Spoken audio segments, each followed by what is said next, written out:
Taste the Daily.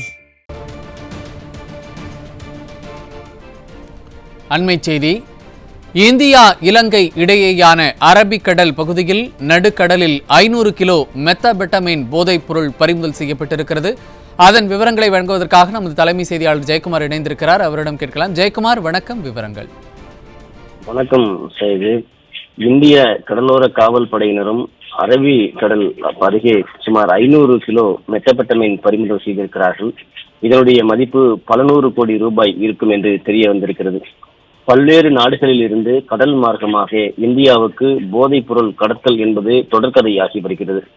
குறிப்பாக குஜராத், அந்தமான், இதே போன்று பல்வேறு பகுதியில் இருக்கக்கூடிய கடல் மார்க்கமாக இந்தியாவிற்கு, குறிப்பாக இலங்கை வழியாக தூத்துக்குடி போன்ற பகுதியிலிருந்து போதைப் பொருள் கடத்துவதும் இங்கு வருவதும் தொடர்கதையாகி கொண்டிருக்கிறது. கடலோர காவல்படை, மாநில காவல்துறை, அதே போன்று மத்திய போதைப் பொருள் கடத்தல் தடுப்பு பிரிவு என பல்வேறு பிரிவுகள் இருக்கிறது. இவையெல்லாம் என்ன செய்து கொண்டிருக்கிறது என்கிற மிகப்பெரிய ஒரு கேள்வி எழுகிறது.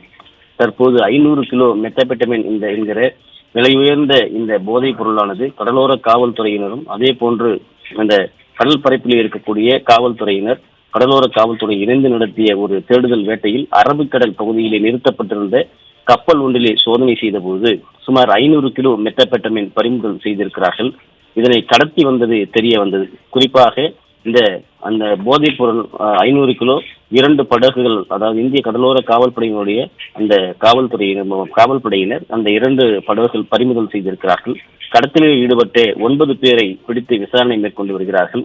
குறிப்பாக இந்த 500 கிலோ மெத்தபெட்டமைன் போல வேறு எங்கெங்கெல்லாம் இவர்கள் போதைப் பொருளை கடத்தி சென்றிருக்கிறார்கள், எங்கெங்கெல்லாம் போதைப் பொருள் சென்று கொண்டிருக்கிறது, எந்தெந்த கடல் மார்க்கங்களில் இவருடைய வழித்தடங்கள் இருக்கிறது என்கிற விசாரணை முடுக்கிவிடப்பட்டிருப்பதாக தெரிவித்திருக்கிறார்கள். குறிப்பாக ஏற்கனவே அந்தமான் பகுதியிலே 5 டன் போதைப் பொருள் பிடிபட்டது. அது பல ஆயிரம் கோடி ரூபாய் இருக்கும் என்று தெரிவிக்கப்பட்டிருந்தது. தற்போது அரபிக்கடல் பகுதியிலே 500 கிலோ மெத்தபெட்டமைன் மிகப்பெரிய அளவில், சர்வதேச அளவில் தொடர்புக்கூடிய ஒரு நிலையில் இந்த மெத்தபெட்டமைன் என்கிற இந்த போதை பொருள் பிடிபட்டிருக்கிறது. தொடர்ந்து விசாரணை நடத்தப்பட்டு இந்த கடல் மார்க்கமாக இந்தியாவிற்குள் ஊடுருவக்கூடிய போதைப் பொருளை தடுக்கப்பட வேண்டும். அதே போன்று மத்திய போதைப் பொருள் தடுப்பு பிரிவினர், அதே போன்று தமிழக காவல்துறையினர், கடலோர காவல்படை என அனைவருமே இதில் தீவிரமாக கண்காணிக்க வேண்டும் என்பதுதான் இந்திய மக்களுடைய ஒரு கோரிக்கையாக இருக்கிறது. போதைப் பொருளுடைய கிடங்காக இந்தியாவை மாற்றிவிடக் கூடாது என்பதில் அரசு தீவிரமாக நடவடிக்கைகளை மேற்கொள்ள வேண்டும் என்பதுதான் மக்களுடைய எதிர்பார்ப்பாக இருக்கிறது.